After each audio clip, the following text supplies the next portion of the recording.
আমি সকলের কাছে একটাই প্রশ্ন রাখতে চাই।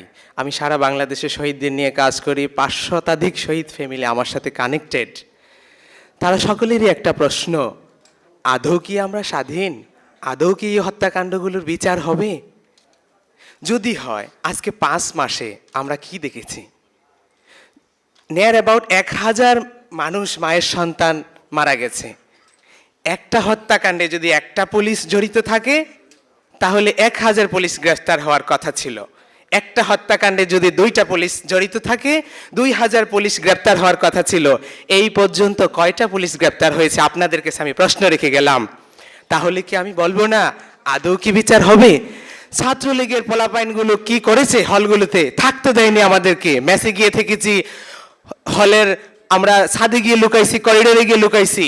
ছাত্রলীগের কেন্দ্রীয় কমিটির কয়জনকে গ্রেফতার করেছে? আপনাদের কাছে আমাদের প্রশ্ন, তাহলে এই যে বলে যে বিচার হবে, আমরা সেটার প্রগ্রেস কোথায় দেখতে পাচ্ছি?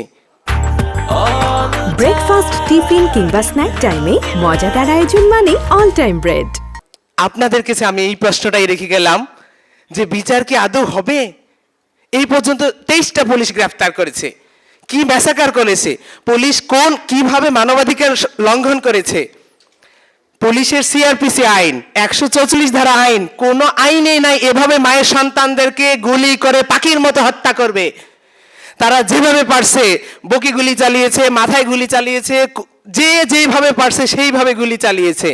ইভেন যাদেরকে আন্তর্জাতিক অপরাধ ট্রাইব্যুনাল থেকে ওয়ারেন্ট করা আসামি, পুলিশের আইজিপি স্যারকেও যদি বলি, কমিশনার স্যারকে বলি, কমিশনার স্যারকে কি বলবো? উনি ১.৫ হাত লম্বা লম্বা ভাষণ দেয় মানবাধিকারের পক্ষে। ওনার আপন ভাতিজা যাত্রাবাড়ি জোনাল এডিশনাল এসপি ছিল, সে ২ শতাধিক মায়ের সন্তানকে খুন করেছে। আমি তাকে দিয়েছি লোকেশন, যে আপনার ভাতিজা উল্লেখ করিনি, বললাম যে সে ট্রাইব্যুনাল থেকে আসামি, তাকে প্লিজ গ্রেফতার করুন। কি করলো? তাহলে আমরা বিচার কোথায় দেখতেছি?